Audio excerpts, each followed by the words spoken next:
He's here to tell us all about the magical, mysterious world of algae. Meet PhD candidate Dan Brown.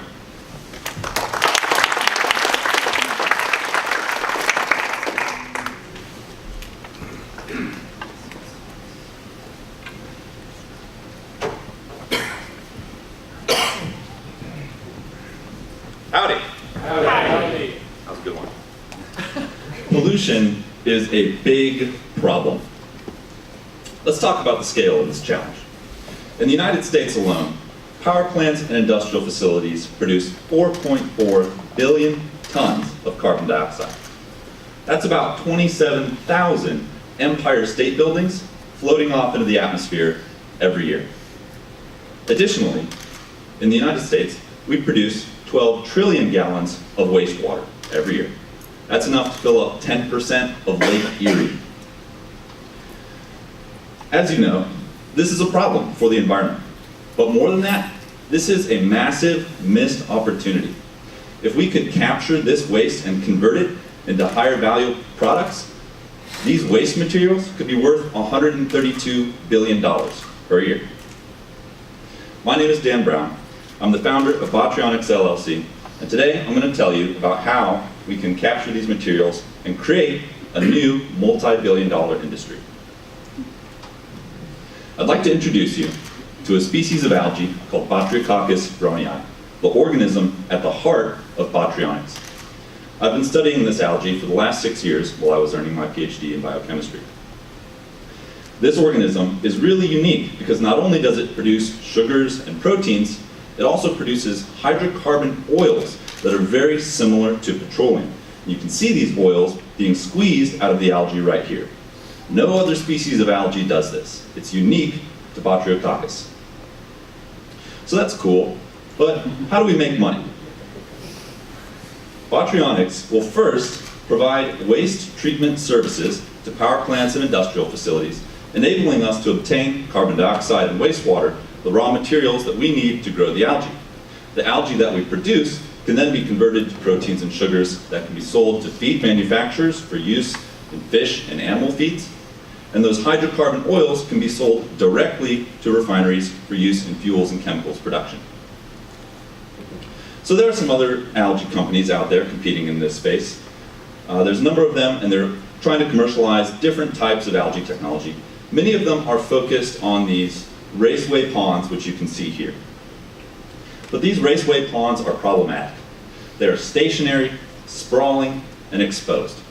They take up a lot of space, so you can't put them where they need to be next to your customers. They're exposed, they're open to the environment. That makes them highly susceptible to contamination, and that makes it incredibly difficult to manage the cultures. So how is Botryonyx different? Didn't plan on having one hand available. All right, so our system is based on tubular photobioreactors, like this 10-liter prototype that you see right here. Our system is sealed, minimizing the risk of contamination. It's scalable, so that we can design solutions to fit the needs of our customers. And it's stackable, meaning it's mobile and space efficient, so we can put it where it needs to be. Put this down for a second. So what's our plan to get this product into the market? Today, I'm seeking to raise $20,000 to build and test a 1,000-liter prototype by the end of this year. This will prove the concept on a small scale and give us the data that we need to move forward to a pilot plant, and then in a few years, a full-scale facility. During this time, I'm seeking to build strategic partnerships with companies across the value chain, such as those listed here. At the same time, I'm also seeking co-founders, interns, advisors, and investors. Whoever you are, whatever your skill set is, if you're passionate about sustainability and innovation, and if you want to help solve the problem of pollution, then there's a place for you here, and let's talk. With that, I'll thank you for your time, and I'd be happy to take any questions. Walk us through the economics. You've obviously modeled it based on scale. I don't need startup scale. Right.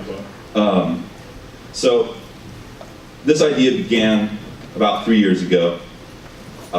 with myself asking the question, what would it take to make $100 million? And so I started playing around with numbers in a spreadsheet. And eventually, I came up with a set of parameters that work and that look attractive. So the challenge now is to build the technology within these constraints that I've identified. So these are real numbers from the spreadsheet that I estimate at a 100 million liter scale. That's full scale. It's enough to sequester about 500,000 tons. Oh, sorry about that. Yeah, durable, exactly. It's totally fine. So at 100 million liter scale, that could sequester probably about 500,000 tons of algae, producing 50,000 or 500,000 tons of carbon dioxide, producing 50,000 tons of algae, which should, at $300 per ton of algae, yield about $15 million in revenue. What's the cost to do that, though? What is that just? Right, so that's a key question that we need to answer by generating data, first at the proof of concept scale, and then at a pilot scale, and then that will give us the information we need to But your guess achieve is a better larger than scale. mine, so your guess is better than mine, though, what's your guess? You have to guess, right? Your guess must be better than mine. Of how much it would cost to... What would it cost to, a 15 million in revenue, setting aside the CapEx, what's the cost? What's the Oh, cost? like the operating Yeah, what expenditures? would the EBIT be for 15 million in revenue? Right.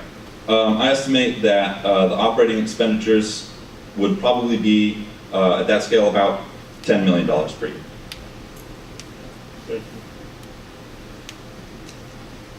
you. Is the business selling the containers, or is it actually providing the service? Right. Excellent question. So the current business model is to provide the service of waste treatment for the industrial facilities and power plants, and then also selling the algae to feed manufacturers, or the algae products, right? Converting the algae into proteins and sugars, selling that, as well as the oils that come out of the system.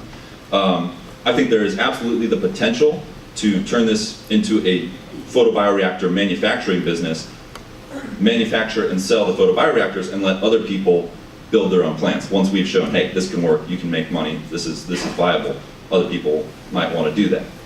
So that's something that we could go into later down the road once we demonstrated that this works. Selling a package unit, say, look, here's your 50,000 ton unit. Right. So, I mean, so is it a service, or is it, you think it's more of a product? In the beginning, it's a product, and I think there's the opportunity to provide it as a service to other people, as to enable them to set up and operate their own facilities. Are you disrupting a market, or are you a complementary player? I would say more of a complementary player. There's really no market currently for power plant flue gas. Nobody's really capturing that. So this is building an entirely new market.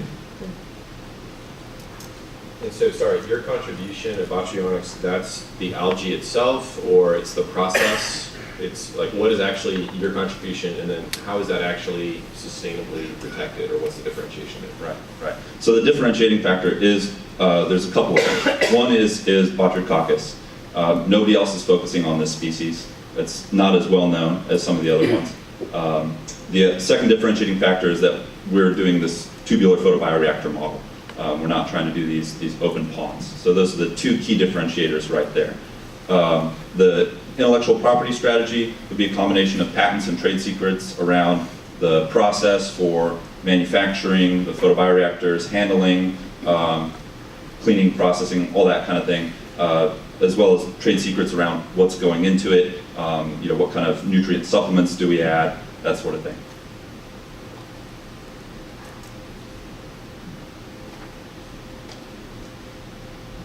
Your revenue stream, is it tied, what is the alternative competitors? Is it really oil and gas? What's your primary competition against alternatives? So for feed manufacturers, there's sort of a diverse array of proteins that are already in the pipeline. Right? Companies like Cargill, they buy a lot of soy protein and various sources like that, corn oil, corn meal. So there's a lot of agricultural products that are already in the pipeline going into fish foods, animal foods, dog foods, poultry feeds, all that kind of stuff. It's very well established. What we can do then is come in with this new product and say, hey, this is the most sustainable product you can buy at a competitive price. This would seem a strong candidate for like a DOE SBIR. You guys look at SBIR calls, I mean, Yeah. solicitations, things like that. Yeah, I found one a few weeks ago that I had just missed the deadline for, and I didn't know about it before then, so certainly I've got my eyes open for SBIRs. Reach out to them anyway.